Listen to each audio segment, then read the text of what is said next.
గురుగారు ఆగస్టు నెల 2026 మకర రాశి వాళ్ళకి ఎలా ఉండబోతుంది అంటారు? ఎటువంటి జాగ్రత్తలు తీసుకోవాలి వీళ్ళు? ఆగస్టు నెలలో మకర రాశి వారికి అనుకూలమైనటువంటి ఫలితాలు గోచరిస్తూ ఉన్నాయి. ఈ యొక్క నెలలో ఈ రాశి వారికి వచ్చినప్పటికీ కుజుడు అత్యధికమైనటువంటి బిందువులతో షష్టమంలోకి రావడం జరిగింది. ఇది ఈ రాశి వారికి కోర్టు వ్యవహార సంబంధితమైన విషయాలు, భూ సంబంధితమైనటువంటి లావాదేవీలు, మధ్యవర్తి పంచాయతీలు, అదేవిధంగా రాజకీయమైనటువంటి ఎదుగుదల ఎదగటానికి, ఉన్నత స్థాయిలో ఉన్నటువంటి వారితో పరిచయాలు ఏర్పరచుకోవటానికి అనుకూలమైనటువంటి కాలంగా చెప్పొచ్చు. ఆగస్టు 3వ తారీఖున ఇక్కడ కుజగ్రహ సంచారం అనుకూలమైనటువంటి ఫలితాలు ఇస్తుంది. అదేవిధంగా ఈ రాశిలో ఉండేటువంటి వారికి వ్యాపార పరంగా కూడా ఈ యొక్క ఆగస్టు నెల అనుకూలంగా ఉంటుంది. మరియు అదే విధంగా వచ్చేటప్పటికీ రావలసినటువంటి డబ్బుల విషయంలోనూ ఇన్వెస్ట్మెంట్స్ పరంగా చేసినటువంటి ఇన్వెస్ట్మెంట్స్ పరంగా కూడా కొంచెం ఎదుగుదల కనిపించడానికి కూడా ఈ యొక్క నెల అనుకూలమైనటువంటి ఫలితాలు ఇస్తుంది. ముఖ్యంగా రియల్ ఎస్టేట్ సంబంధితమైన వ్యవహార విషయాలు, కాంట్రాక్టర్స్ కూడా ఈ యొక్క నెల అనుకూలమైనటువంటి ఫలితాలు మనం ఎక్స్పెక్ట్ చేయొచ్చు అన్నమాట. అంత అనుకూలమైనటువంటి స్థితి గ్రహస్థితి యోగిస్తున్నది. ఖర్చు పరంగా ఈ రాశి వారికి కొంచెం ఎక్కువగానే ఖర్చు ఉంటుంది. ఈ యొక్క సంవత్సరం మొత్తం కూడా కొంచెం ఖర్చు ఎక్కువగానే ఉంటుంది రాశి వారికి. మెయిన్ కారణం వచ్చేటప్పటికి రాహు యొక్క స్థితి, అదే విధంగా వచ్చేటప్పటికి రవి సప్తమంలో సంచారం చేస్తున్నాడు ఆగస్టులో. ఆగస్టు 16వ తారీఖు వరకు కూడా ఈ రాశి వారికి కొంచెం స్లో డౌన్ గానే ఉంటుంది. ఖర్చు పరంగాను ఆరోగ్య పరంగాను కొంచెం స్లో డౌన్ గాను ఉంటూ ఉంటుంది. 16వ తారీఖు తర్వాత నుంచి కొంచెం బెటర్ ఈ రాశి వారికి ఫైనాన్షియల్ గా కూడా కొంచెం అనుకూలంగా ఉండటం, అనుకోకుండా దూర ప్రాంత ప్రయాణాలు చేయాల్సినటువంటి పరిస్థితి అనేది ఉంటుంది. ముఖ్యంగా వచ్చినప్పటికీ వీరు పనిచేసేటువంటి కార్యాలయాల్లో వీరు పైచేయి సాధించగలుగుతారు.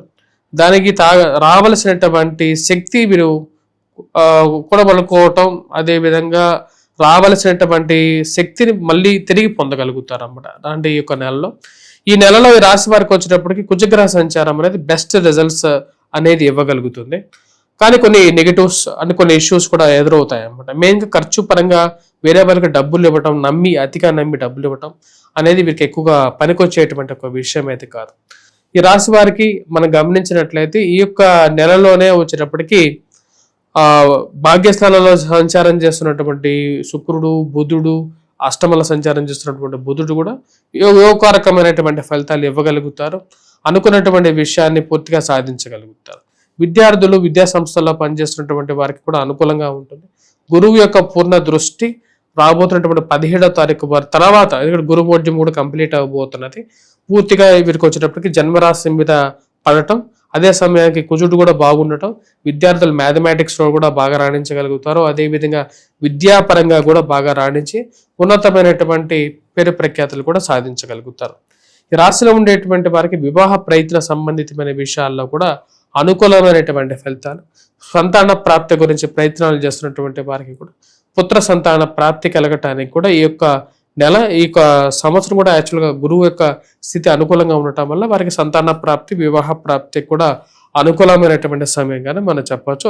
ఆగస్టు మంత్లో ఇంకా ఎక్కువగా పాసిబిలిటీ రిజల్ట్స్ అనేవి గోచరిస్తూ ఉన్నాయి ఈ రాశి వారికి.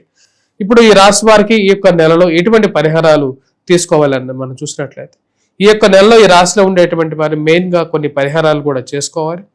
మెయిన్గా చేసుకోవాల్సినటువంటి పరిహారాలు, సూర్యారాధన అనేది చేయాలి. సూర్యుడి అర్ఘ్యాన్ని సమర్పించడం, అదేవిధంగా లక్ష్మీదేవి ఆరాధన చేయటం, శుక్రవారం పూట కంపల్సరీగా తలస్నానం చేసి అమ్మవారిని పూజించినట్లయితే ఎక్కువగా సానుకూలమైనటువంటి ఫలితాలు. అదేవిధంగా వచ్చేటప్పటికి ముఖ్యంగా ఈ యొక్క పిట్టలు కానీ లేకపోతే పశుపక్షాదుల్లో పక్షులకు ఎక్కువగా వచ్చినప్పటికీ దాన ఏదైనా సరే గింజలు కానీ వాటిని సమర్పించినట్లయితే సూర్యుడి యొక్క పూర్తి దృష్టి పొందగలుగుతారు. అదేవిధంగా కెరియర్ పరంగా కూడా అడ్వాన్స్మెంట్ అనేది తీసుకుంటారు. ఈ రాశిలో ఉండేటువంటి వారు ఇక పరిహారాలు, వీటితో పాటు వివాహంలో చిన్న సమస్యలు ఏదైనా ఉన్నట్లయితే దుర్గాదేవిని కూడా పూజించాలి. ఇది మనం ఇప్పటిదాకా డిస్కస్ చేసింది మొత్తం కూడా వచ్చినప్పుడు గోచారం డిస్కస్ చేసాం. కొంతమంది ఇంకా రిజల్ట్స్ అంటే వాళ్ళకి ఇంకా బెటర్ రిజల్ట్స్ కావాలి, కొన్ని స్పెసిఫిక్ ప్రాబ్లమ్స్ అనేవి ప్రతి ఒక్క మనిషి జీవితంలో ఉంటాయి. అది కొన్నిసార్లు బయటికి చెప్పుకోలేకపోవచ్చు, చెప్పుకుంటారు కొంతమంది, ఓపెన్గా కూడా చెప్పుకుంటారు కూడా. కానీ ప్రతి విషయానికి ఒక సొల్యూషన్ అనేది ఉంటుంది. ఇప్పుడు ఎవరైనా స్పెసిఫిక్ ప్రాబ్లమ్స్ ఉన్నటువంటి వారు మనల్ని సంప్రదించినట్లయితే వారి యొక్క స్వజాతకం అనేది చాలా క్రిటికల్ ఇంపార్టెంట్ ఫ్యాక్టర్ ఉంటుంది. కొంతమంది ఫిల్మ్ ఆల్రెడీ చేస్తుంటారు, అప్పటి వరకు బాగా సక్సెస్ అవుతారు, కానీ సడన్గా సక్సెస్ అనేది డౌన్ ఫాల్ అవుతుంటుంది. ఆ సక్సెస్ ఎందుకు డౌన్ఫాల్ అవుతుంటుంది అనే విషయం తెలుసుకోవాలని చెప్పి వారికి తెలుసుకోవాలి. ఎందుకంటే కంపల్సరీగా మళ్ళీ రీగెయిన్ అవ్వాలి. ఎందుకంటే వాళ్ళ కెరియర్ అంతా ఫిల్మ్ ఇండస్ట్రీలో ఉంటారు, లేకుండా ఉంటే సమ్ పర్టికులర్ ఇండస్ట్రీలో ఉంటారు. ఈ యొక్క డౌన్ఫాల్ని ఎలాగా పాజిటివ్ టర్న్లోకి తీసుకెళ్ళాలి, ఎందుకంటే ఇది ఒకప్పుడులా కాదు, ఇప్పుడు కంపల్సరీగా ఈ యొక్క ఫైటింగ్ స్పిరిట్తో ఫైట్ చేయాల్సినటువంటి పరిస్థితి ఉంది. కాబట్టి ఆ ప్రాబ్లమ్ సొల్యూషన్ తీసుకోవాలి అంటే కంపల్సరీగా వ్యక్తిగత జాతక విశ్లేషణ, ఒక స్పెసిఫిక్ టైం తీసుకొని ఒక మైండ్ఫుల్గా కూర్చొని డిస్కస్ చేసి దాన్ని కంప్లీట్ చేసి ఎటువంటి టైంలో ఎటువంటి జాగ్రత్తలు తీసుకుంటే మంచిది, నెక్స్ట్ ఎటువంటి ఫిలిమ్స్ వీళ్ళు తీసుకుంటే మంచిది, అనవసరమైనటువంటి చెత్త సినిమాలు తీసుకోవచ్చా లేదా అనేది కూడా కొన్ని ఇంపార్టెంట్ టాస్క్స్ ఉంటాయి. అలాంటి ఇష్యూస్ కూడా మనం సాల్వ్ చేయటం అనేది మంచిది.